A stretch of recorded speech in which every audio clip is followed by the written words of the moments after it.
Hi friends, அனைவருக்கும் வணக்கம். இன்றைக்கி நம்ம சூப்பரான சிக்கன் பிரியாணி தான் பார்க்க போகிறோம்.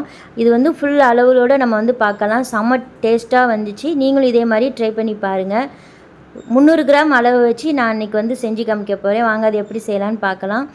இப்போ பிரியாணி பாத்திரத்தை எடுத்துக்கலாம். நான் பல்லாரி எடுத்திருக்கேன். பல்லாரி எவ்வளோ எடுத்திருக்கேன்னா 100 கிராம் எடுத்திருக்கேன். இப்போ நான் 60 ml நான் கடலெண்ணெய் சேர்த்திருக்கேன். இப்போ அடுப்பை ஆன் பண்ணி இப்போ நம்ம இதை பாத்திரத்தை நம்ம எடுத்து வச்சிடலாம். இப்போ இந்த முறைப்படி இப்போ நீங்கள் இதை வதக்கிக்கலாம். நான் ஏன் முன்கூட்டியே எண்ணெய் ஊற்றி செய்யலைன்னா அது வேறு மாதிரி டேஸ்ட் கிடைக்கும். இது ஒரு தனி டேஸ்ட் கிடைக்கும். நீங்கள் இந்த மாதிரியும் ட்ரை பண்ணி பாருங்கள். இப்போ அடுப்பை மீடியம் ஃப்ளேம்லேயே வச்சு நான் இதை பொன்னிறமாக வெங்காயத்தை வதக்கிக்கிட்டேன். ஃபுல் ஃப்ளேமில் வச்சிடாதீங்க, நமக்கு வேகமாக கரிஞ்சிற மாதிரி இருக்கும். இந்த அளவுக்கு பொன்னிறமாக வதக்கணும். அடுப்பு மீடியம்லேயே வச்சுக்கோங்க. நான் எப்பப்போ மீடியம் வைக்கணும் சிம்மில் வைக்குங்கிறத நான் அதை சொல்கிறேன். நீ அந்தபடி நீங்கள் கரெக்டாக பண்ணுங்கள். இப்போ புதினா நம்ம கொத்தமல்லி இலையை நான் ஒரு கைப்பிடி அளவு நான் சேர்த்துருக்கேன். என் 5 விரல் சேர்ந்த அந்த கையளவு நான் சேர்த்துருக்கேன் கொத்தமல்லி. அதை நல்லா வதக்கிக்கலாம்.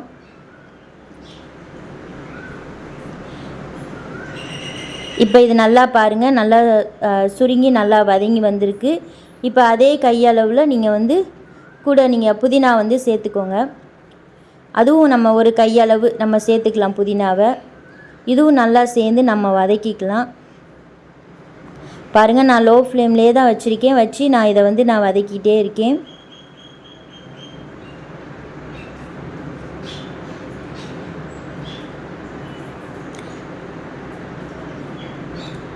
இந்த அளவுக்கு நல்லா வதங்கிடுச்சு.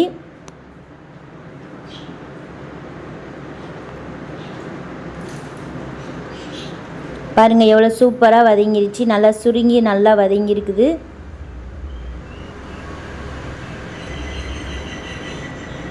இப்போ இஞ்சி பூண்டு பேஸ்ட்டு சேர்த்துக்கலாம். இதில் பார்த்திங்கன்னா நான் 37 கிராம் நான் சேர்த்துருக்கேன்.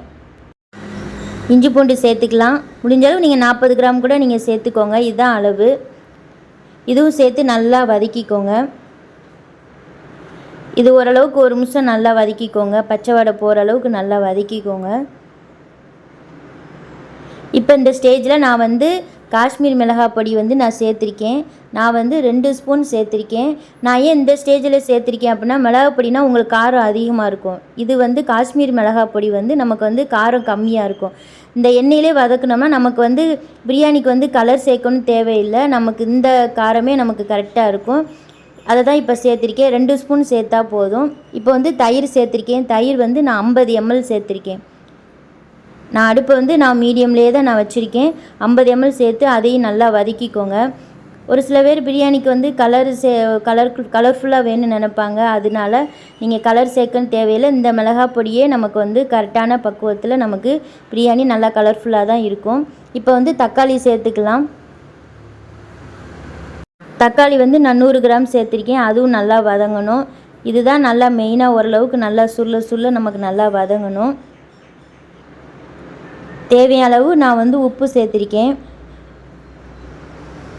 உப்பு இப்போ கொஞ்சம் சேர்த்துக்கலாம். அதுக்கப்புறம் நம்ம தண்ணியில் அரிசியெல்லாம் மிக்ஸ் பண்ணும்போது நம்ம கொஞ்சம் சேர்த்துக்கலாம். அந்நேரம் செக் பண்ணிக்கலாம். உப்பு சேர்த்தாச்சு. இப்போ பாருங்கள், நல்லா சுள்ள வதங்கிட்டு இருக்குது.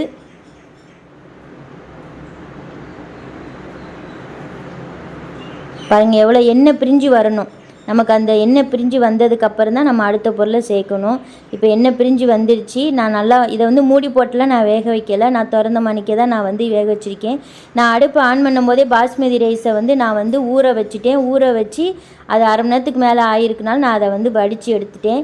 இப்போ தண்ணி சேர்த்துக்கலாம். தண்ணி எவ்வளோ சேர்க்கணும்னா, தண்ணி பார்த்திங்கன்னா நான் 550 ml நான் கரெக்டாக அளந்து எடுத்து வச்சுருந்தேன். அதை தான் இப்போ சேர்த்துருக்கேன்.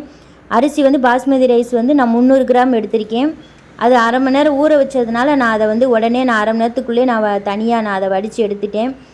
இப்போ ஒரே ஒரு பச்சை மிளகா நான் அதை முழுசாக தான் போட்டிருக்கேன்.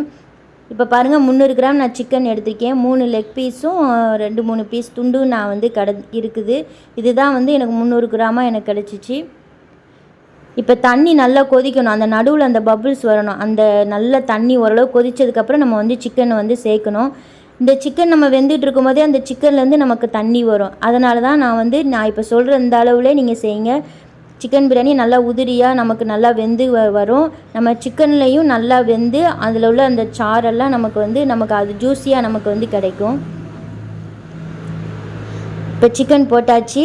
போட்டு ஓரளவுக்கு நான் அடுப்பை இப்போ ஃபுல் ஃப்ளேமில் வச்சுருக்கேன். பாருங்கள், இப்போ நல்லா அடுப்பை ஒரு 2 நிமிஷத்துக்கு நான் ஃபுல்லாக வச்சுருக்கேன். ஓரளவுக்கு சிக்கன் ஒரு 3-4 நிமிஷத்தில் வெந்ததுக்கப்புறம் நான் மறுபடியும் மீடியமில் அடுப்பை வச்சுருவேன். பாருங்கள் எந்த அளவுக்கு கொதிச்சிக்கிட்டு இருக்குதுன்னு பாருங்கள். கறி நல்லா இந்த ஸ்டேஜில் வேகணும். வெந்ததுக்கப்புறம் தான் நம்ம அரிசியை போட முடியும்.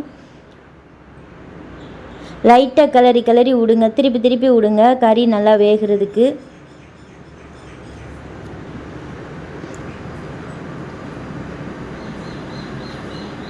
இப்போ நான் மூடி போட்டு வச்சுருக்கேன். இவ்வளோ நேரம் நான் திறந்து தான் எல்லாமே குக் பண்ணிக்கிட்டு இருந்தேன். இப்போ மூடி போட்டு ஓரளவுக்கு நான் நல்லா பாருங்கள் கறி வெந்திருக்குது. இப்போ அடுப்பை சிம் பண்ணி வச்சுட்டேன். அடுப்பை மீடியம் ஃப்ளேமில் வச்சுட்டு இப்போ நான் அரிசியை சேர்த்துக்கிட்டேன். அரிசி 300 கிராமு நல்லா 3 முறை கழுவி 4வது தண்ணியை நான் அரை மணி நேரம் ஊற வச்சுருந்தேன். அரை மணி நேரத்துக்கு அப்புறம் நான் நல்லா வடித்து எடுத்துட்டேன். இப்போ நல்லா உடையாமல் லைட்டாக கிளறி விடுங்க. ஏன்னா பாஸ்மதி ரைஸ் நமக்கு உடஞ்சிரும். அதனால் லைட்டாக தான் கிளறி விடணும். பாருங்கள் இந்த அளவுக்கு நான் லைட்டாக மேலே கூடி நான் இது பண்ணிக்கேன். இப்போ இது எல்லாமே ஒரே ஸ்டேஜில் நமக்கு வெந்து வரணும். இப்போ மறுபடியும் பாருங்கள் மூடி வச்சு நல்லா கொதிக்க வச்சுட்டேன். இப்போ அரிசியும் சிக்கனும் ஒன்றா நமக்கு வரணும். அதுக்கப்புறம் தான் நம்ம தம் பண்ண முடியும்.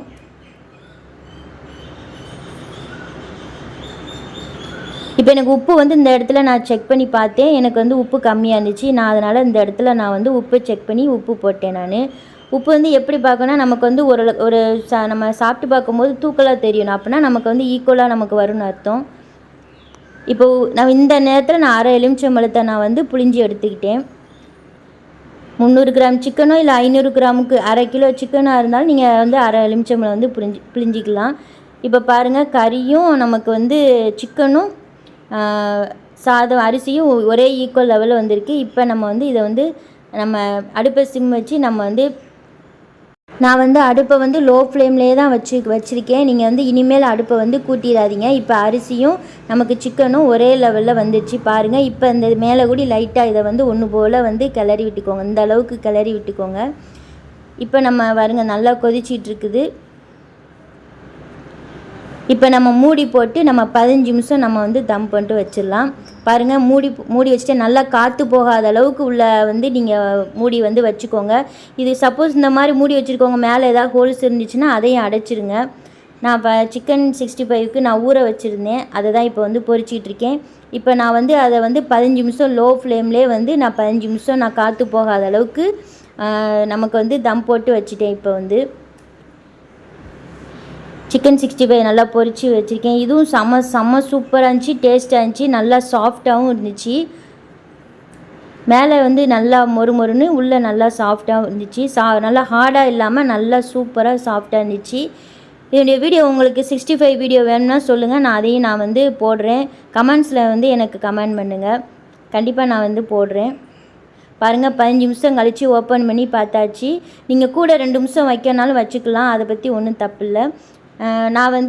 நான் கரெக்டாக 15 நிமிஷம் வச்சுருந்தேன். பாருங்கள் எவ்வளோ பொலன்னு சூப்பராக நமக்கு ஈஸியாக நல்லா பிரியாணி வந்திருக்குது.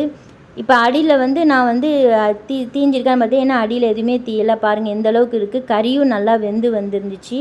எவ்வளோ உதிரியாக சூப்பராக இருக்குது. நம்ம அதை எடுக்கும் போதே வீடு ஃபுல்லாக நமக்கு நல்லா பிரியாணி ஸ்மெல் செம்ம டேஸ்ட்டாக இருந்துச்சு. பிரியாணி ஸ்மெல் நல்லா வாசனையாகவும் இருந்துச்சு. பாருங்கள் எவ்வளோ சூப்பரான சுவையான நமக்கு பாஸ்மதி ரைஸ் சிக்கன் பிரியாணி தயாராகிடுச்சு. நான் இதை ஒரு ஓரமாக ஒரு 2 நிமிஷம் நான் இதை வச்சுட்டேன். அடுப்பை ஆஃப் பண்ணிவிட்டு தான் இதை ஓரமாக 2 நிமிஷம் நான் வச்சுட்டேன். பாருங்கள் எவ்வளோ சூப்பராக இருக்குது பிரியாணி. எவ்வளோ உதிரியாக இருக்குது. பார்க்கும் போதே சாப்பிடணும் போல் இருக்குல்ல. உண்மையிலே இது தாராளமாக 4 பேர் சாப்பிட்லாங்க. 300 கிராம் அரிசி 300 கிராம் சிக்கனுக்கு நம்ம தாராளமாக 4 பேர் நல்லா திருப்தியாக சாப்பிட்லாம். நான் அந்த ரேஷியோ கணக்கு தான் நான் வச்சுருக்கேன். இது வீட்டில் இப்போ ஒரு 4-5 2 பேர் 3 பேர் இருக்கீங்கன்னா தாராளமாக இந்த அளவுகளோடு நீங்கள் வைக்கலாம். சூப்பராக வெந்து வரும்.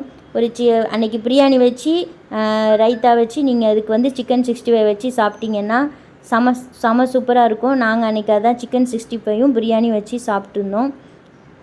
நீங்களும் இதே மாதிரி வீட்டில் ட்ரை பண்ணி பாருங்கள். எவ்வளோ சூப்பரான லெக் பீஸ் சிக்கன் பிரியாணி தயாராகிடுச்சு. யார் யாருக்கெல்லாம் சிக்கன் பிரியாணி பிடிக்கும்னு சொல்லி எனக்கு கமெண்ட் பாக்ஸில் கமெண்ட் பண்ணுங்கள். பிரியாணி பிடிக்காதவங்க யாருமே இருக்க மாட்டாங்க. பிரியாணி லவ்வர்ஸ் நிறையா பேர் இருக்கிறாங்க. நீங்களும் இதே மாதிரி ட்ரை பண்ணி பாருங்கள். என்னுடைய வீடியோ பிடிச்சிருச்சுன்னா சப்ஸ்கிரைப் பண்ணுங்கள். ஓகே ஃப்ரெண்ட்ஸ், பாய்.